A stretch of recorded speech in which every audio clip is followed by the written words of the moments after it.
everyone, my name is Saksham Dikshit and this is my channel Pentest Diaries. So today I'll make another video in the same series of knowledge share, and this time I'm coming with a different type of video. In this video itself I'll try to cover, like, take example, if you have built one of the Ubuntu server. I'm taking in both the contexts, either from the enterprise also and even for the personal view also. So if you have created any Ubuntu server which you have utilized at your home lab, and you just get it identified like almost more than 1000 plus IP is trying to hack that system. It's a Ubuntu based system. So what actually the strategies you have to make it to sort it out that problem, how you can secure your server, and if the same situation at your enterprise environment where you have created new Ubuntu server which is getting exposed to the internet, and you have just identified like that server is getting hacked by multiple IP address, multiple hits you are getting it continuously. So how you can solve the problem, each and everything I'll try to get it covered under that. As I have worked in a data center from many years, I know that this is a critical situation. At the time we have a combined solution from multiple teams, like a blue team is also working for it simultaneously, the server team is also working for us itself, a network team is also working with us. So how exactly the roles and everything, I'll just try to get it covered in this, and this will give you a clear picture about it, how actually a SOC will work in a critical situation when any cyber attack happened on any organization and they got that information about it and the attack is still be going on, how they tackle that situation. Okay, so going further with that, so if you just identify that, okay, this is attack is happening on my server, how exactly I can deal with this. So there are few immediate steps which you have to take it. If I'll just assume it, this is a Ubuntu server, then definitely you have to change this password. There is a possibility, whatever the password you're utilizing it might be possibility the person, like attackers, having that credentials of it, or by any ways. I'm not saying that someone have leaked that password, but by any way the person having that password. So make sure the first step which you have to do it, you have to change the password. If you're having the PAM over there, then it's different case. But the thing is that if you have utilizing a password over there itself where you have to put it manually, then definitely you have to change the password immediately of the privileged users itself. Now going further with that, what actually the next thing, like definitely the next thing is coming under the network section, which we call it as a network and the security section, where we have to review the firewall rules and we just have to see the logs. So the example, if you have opening the dashboard or SIEM itself, is trying to see that, definitely you can able to see multiple logs over there itself, multiple hits, you can see that. So just to get it analyzed, try to review your rules, existing rules. If it's any rule is get it enabled over there itself which is getting utilized by the attacker, and definitely you try to make that rule should be disabled, or you have to customize the rule as per your needs. So make sure that you have to review the logs. That's the second thing. So server team will have to take the password zone to change the password. Security team or network team will have to take care of the rule review. They have to review it on the basis of the changes which they want to get it implemented on the firewall. They have to propose it and then get it verified and get it done.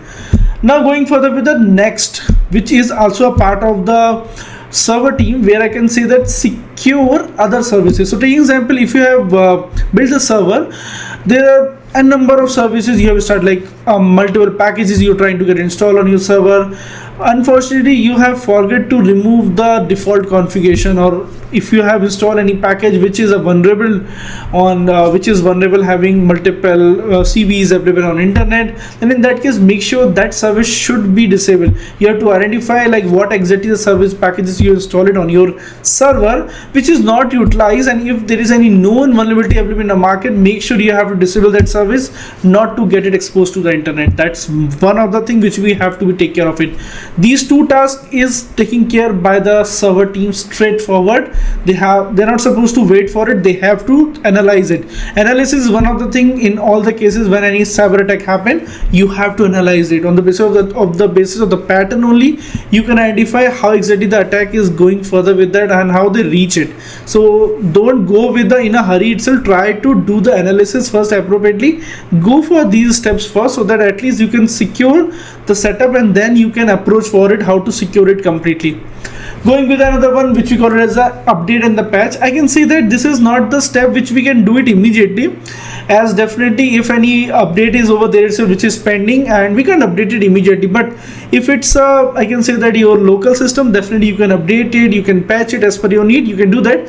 But in enterprise you can't utilize the fourth point, as that's not feasible. They have the appropriate patch cycle, and accordingly you have to do that. So fourth point you can't use in case of enterprise, but in your local personal system you can use it.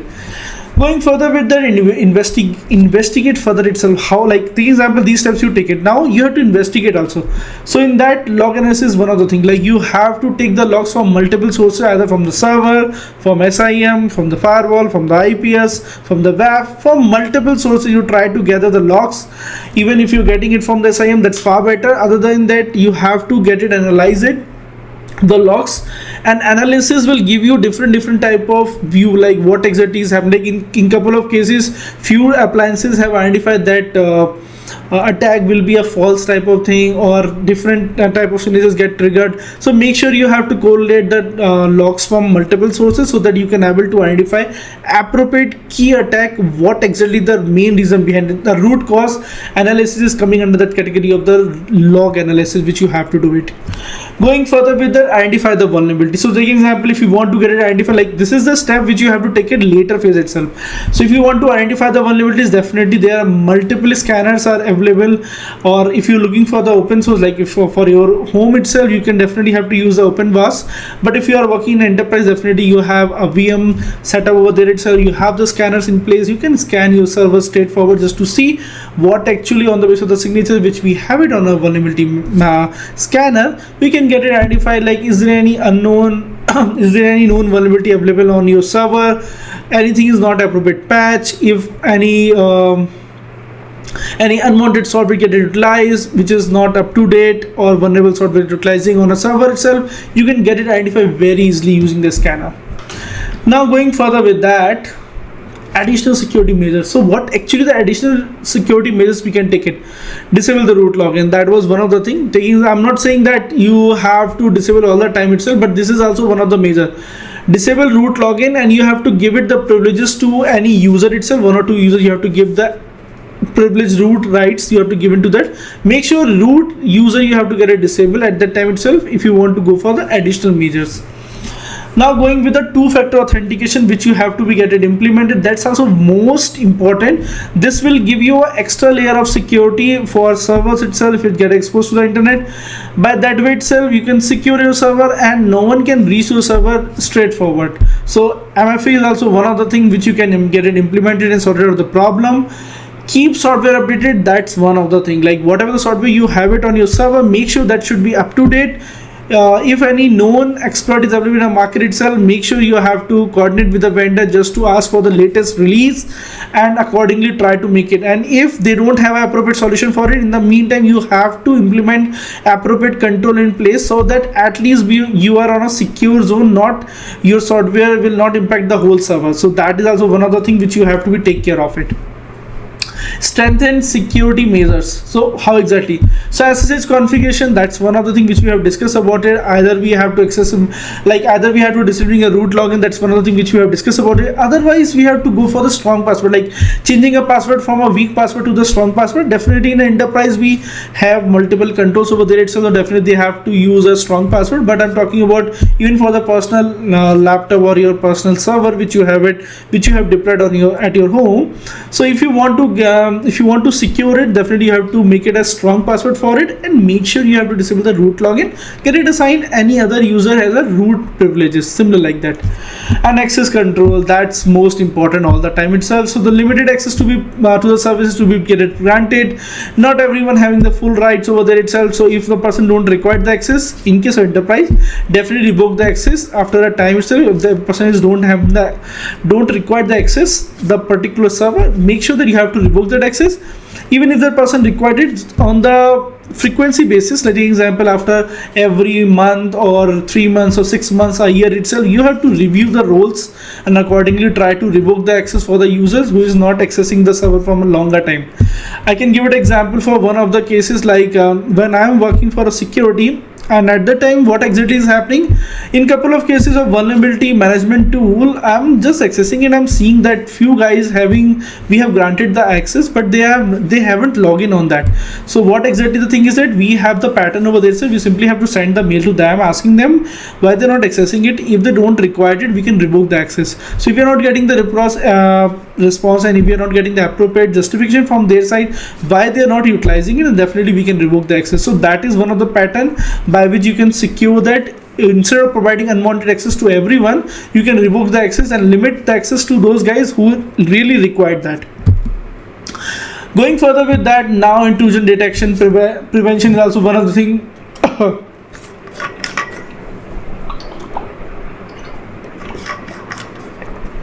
which you can use it. IDS is one of the thing you can use it, and IPS is also one of the thing you can use it. You can customize making your own signatures also. If you require new rules, you can make it as per your need. That's also one other thing by which you can get it identified. Like firewall having some limitation, SIM also taking the feeds for multiple appliances only, or WAF also. But IPS is one of the thing which I can feel like this is the most strongest one. Like I worked for one of the government body and they have the IPS as a front end. So that was another thing. After the router, they have the IPS over there itself just to prevent their firewall. They do not want everything to be getting hit through the firewall directly and make it a load a lot. So that was the reason they are using IPS, bit capable IPS. They're using it so that they can secure the firewall. Instead of everything hit to the firewall, it's going through the IPS and going to the firewall. So that was one of the strategy they are using it. And honeypot, definitely we have to use it just to make fool the attackers. Like we have to make a dummy type of servers over there itself just to fool the attackers all the time itself, so that they can trap and we can trace them very well. So that was also one of the things which we can do it. Now seeking the help, where exactly we can get the help for it if this situation happens. So how exactly we can solve the problem, and just to solve the problem, what are the things where exactly we can get the help. So online resources are also one of the things which you can take it. Like if you're talking about the Ubuntu base, if you're using a Red Hat, if you're using a Windows, and definitely you have to go with that official documentation, official forums you have to visit over there itself. Look around for the solution. If everyone is facing the similar type of attack, then definitely Microsoft or Ubuntu forum, they're providing some solution over there itself. Or in past, if few guys are facing the same situation, they will definitely ask the question, and few person are providing, like whosoever the security professional working over there itself, or they are a part of that membership of that forum, they will definitely provide some solution. You can use that on a dev environment, then try to get it deployed on a production also. So that's also another thing.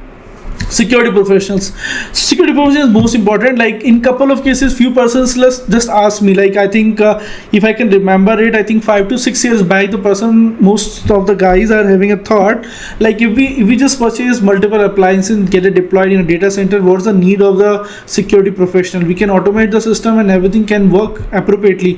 What's the need? Like we can build the server. Just for building a server, we required a few security we require the server engineers. Rest for security, I don't think so. Like we hardly get the requirement to create any rule, any access. So why we required that? So that is one of the thing. In these critical situations, you require the security professionals. Your automated tools can't solve this problem. So that is also one of the thing from where you can seek the actual help at the crisis situation. Now going further with that, if we're talking about like reporting and the collaboration, definitely the security, whatever the incident happened, make sure you have to document it. That make sure you have to document with the appropriate evidences, so that in future references you can utilize it. That's also one of the thing. Like if you have solved the problem, if you have whatever the attack, you try to overcome that problem. To overcome the problem is not only the thing which you have to do it, you have to identify the problem and then you have to document it also, so that in future aspects the people can able to get that information handy and then they can use it next time. So that is also one of the things, you have to document it well. Continuous monitoring and learning, that's also most important. Like learning from the incidents, like whenever you are working on an incident, you know this is a pattern for it and how you can solve the problem. So that is the reason behind it. When everyone, all the teams are working together, in couple of cases itself, you know like what's the strength and how we can solve the problem and what actually the potential we have it and where we are lagging, we can get the details about it. I'll give it an idea about it. Like in one of the bank when I'm working for them, so they have that government body, they are conducting a cyber drills for them. So every quarter they have a cyber drill incident. Like it's a type of program they are conducting for 3 hours, and for that time they are conducting attacks, 5 attacks they are conducting from their side. They want us to get it, identify the attacks, give it a full documentation from our side with that evidences, what type of attack we have detected. So whatever the infrastructure we have provided from our side, they are providing one OVA file, we have to get it deployed, then they have to get it attacked that same OVA file, that server, and then we just have to get it, identify the attack. So that's also one of the things by which multiple team, a network team, server team, security team, risk compliance team, everyone is working together just to know, like, okay, this is also one of the pattern. SIM, someone is taking care of it, IP, someone is taking care of it. So that by that way, so when you working together, you can able to identify a multiple ways and you learn a lot. So that's also one of the thing which is most important during when you are in between of the attacks and you try to solve the problem. So if multiple teams are working, you know who will take care of which section for it. Educate the users, that's most important. Like I always say, like even if you implement a security end to end, you have a highly secured firewall, IPS, WAF, everything you can implement, but if your users are not educated, they are not well trained, they are not aware about the stuffs, what exactly be the cyber attacks is happening in the market itself, if they're not aware about it, then definitely you are always be on a risk. So make sure you have to educate your users so that they are aware of, at least they are aware about it, how exactly you can avoid such type of incident. So that's one of the thing you have to do it. Later on itself, if I'm talking about the additional consideration, network segmentation is one of the thing which we can do it, and penetration testing. So that's one of the thing which is later phase itself, like which we have to do the activity regularly. Taking example, if anyone is talking about penetration testing, so penetration testing, we have to go for the red teaming activity to be get it conducted, just to know how our whole setup will be ready for the attack. Taking example, attack in the context, like if any intruder, any black hat hacker is trying to get it approach our whole infrastructure, so whether we are ready for it to handle the situation when anyone is trying to hack us. So that is one of the things which we have to do the activity at 3 months, 6 months or year basis. We have to go for the red teaming activity so that we know the status of our security posture, and accordingly we'll try to make our security appropriate. And network segmentation is one of the things which we have to be care about it. Not everything will be in a same zone, like even a dev environment, even a production servers are in a same segment. We have to make a proper segmentation for it. So that's most important. Like a prod should be separate, non-prod should be separate, U8 environment should be separate, DML should be separate. So that's we have to be segment appropriately. And the response plan, this is the final thing which we are talking about. So if you're talking about the response plan, so how exactly the response plan, so if we talk about the incident response plan, that's one of the thing, like this is the strategy which I have talked to you about so far. But what exactly the response plan, like we have to create a ticket, then we have to approach multiple zones for it, do the analysis, identify the root cause, make sure that thing to be get it patched appropriately, if it's not, then appropriate control to be get it in place. That's one of the thing. And the backup, make sure whatever the critical data, if you're talking about the enterprise environment, even for the personal also, so if in case of enterprise environment, if that server is a critical server, make sure you have a regular backup of it, so that at any point of time, if your server get compromised, if anyone compromises the server asking for some ransomware itself, so at least at the time when anyone asking for the ransom, so you are prepared, you have the data appropriately with you, so there is no need for you to ask for that, like at that time only you just say no, I don't have the data for it. So you should have appropriate data in place so that you can able to manage the situation. And even the server is completely compromised, or your server is completely logged and you're not in a position to sort out the problem, in that case you can go for it. You have, at least you have the backup with you. No one can if you can't sort out the problem, at least you have the backup with you. Or in some cases few persons are logged it, or they will destroy the data also. So that was one of the thing. In case if you have the appropriate backup in place, then definitely you can regain the backup, you can deploy the backup once again back on a server, and your server will be up. So these are the things which I just want to kind of discuss over here. So this is just a scenario I'm just giving to you, and this difficult different type of, I can say that, scenario where people don't have the proper idea about it, how exactly the things will go on in the enterprise section when we are working for a SOC. I worked for that section, I know it. Like, these situations are totally different from what we are seeing it from the outside. Like nowadays, couple of guys having a thought like we are just seeing incidents on a SIM that's solving the problem. No, when you're working on a real incidents, you know, like a lot of things are happening over there itself. Even couple of guys are not aware about it, whom we have to contact for this situation. He simply create the ticket and sending to unwanted guys asking for the solution for it, and no one aware about it whom we have to approach for it. So that is the thing. This is just to educate you how you can approach some critical situation when you're facing in your enterprise environment or even at your home. So I hope you like this video. If you like this video, please subscribe my channel. Thank you so much once again. Take care. Bye bye.